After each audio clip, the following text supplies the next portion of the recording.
Salut, c'est Léo, ça dit quoi? Quand Théo est né, ça a été un cauchemar, un vrai cauchemar. 6 mois de réanimation, les 6 premiers mois de sa vie, et il a enchaîné 55 opérations.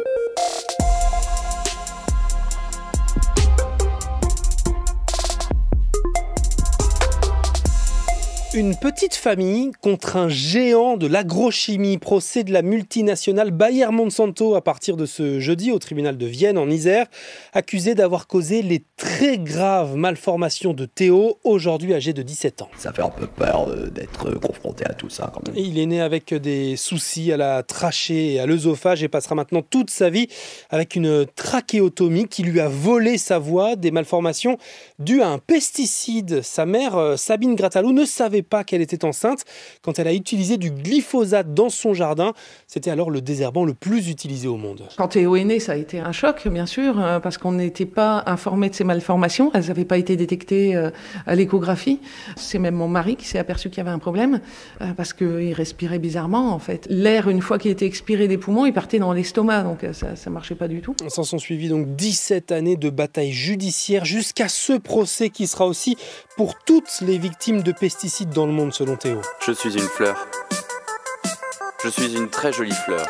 Depuis 2018, Bayer Monsanto a déjà dû verser plus de 10 milliards de dollars de dommages et intérêts à plus de 100 000 victimes dans le monde, parfois malades d'un cancer. Le glyphosate est interdit en France pour un usage domestique depuis 2022. Mais en 2023, l'Europe l'a réautorisé pour 10 ans sous réserve de certaines conditions et restrictions. Quand je vous le disais, les mauvaises herbes ont la vie dure. Nous sommes des fleurs. Nous sommes de très jolies fleurs. Tiens, en parlant de fleurs, c'est la saison des pollens et des allergies qui vont avec.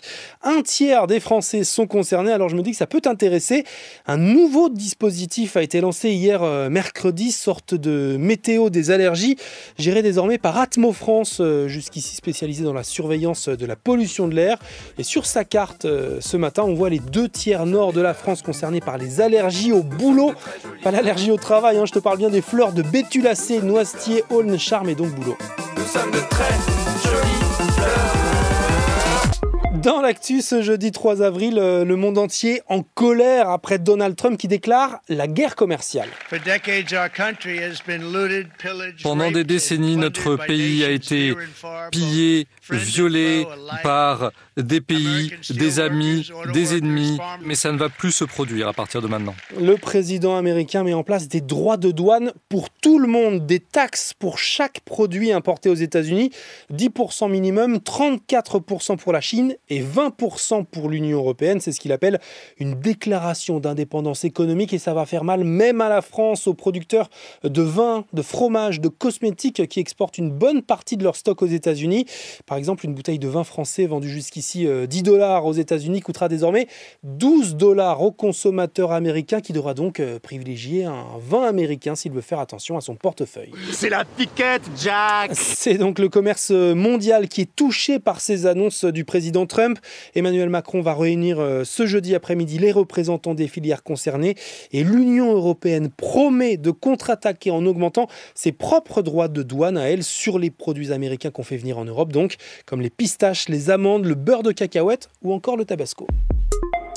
À te signaler également ce jeudi, la ministre de l'Éducation nationale et la ministre des Sports qui vont annoncer ensemble la mise en place d'un test physique pour tous les élèves qui entreront l'année prochaine en 6e, un test pas obligatoire, mais qui doit permettre de détecter ceux qui ont besoin d'un accompagnement. Une expérimentation déjà menée sur 4000 élèves cette année révèle en fait une corrélation entre aptitude physique et résultats scolaires. Et puis, pour des élèves un peu plus vieux, l'épreuve anticipée de mathématiques se précise pour les bacheliers.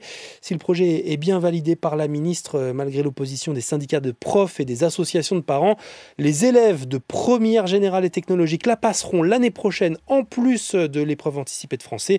2 heures de culture mathématique, ça s'appellera comme ça, et ce sera coefficient 2. Du coup, petit calcul mental pour s'entraîner. Combien font 470 plus 40 ? 510 €. Ce sera le prix de la nouvelle console Nintendo Switch 2 si tu la prends avec son jeu de lancement Mario Kart World, tous les deux dévoilés hier. Nintendo Switch 2 can adapt Sortie to prévue your le situation. 5 juin prochain dans le monde entier. L'annonce était très attendue, mais les réactions des joueurs, elles, on s'y attendait moins. Quel est le problème? Ce salaud a doublé les prix. Encore si tu achètes Mario Kart World tout seul dans sa version physique, ça montera à 90 €. Et ça, c'est plus cher encore qu'un jeu de PS5.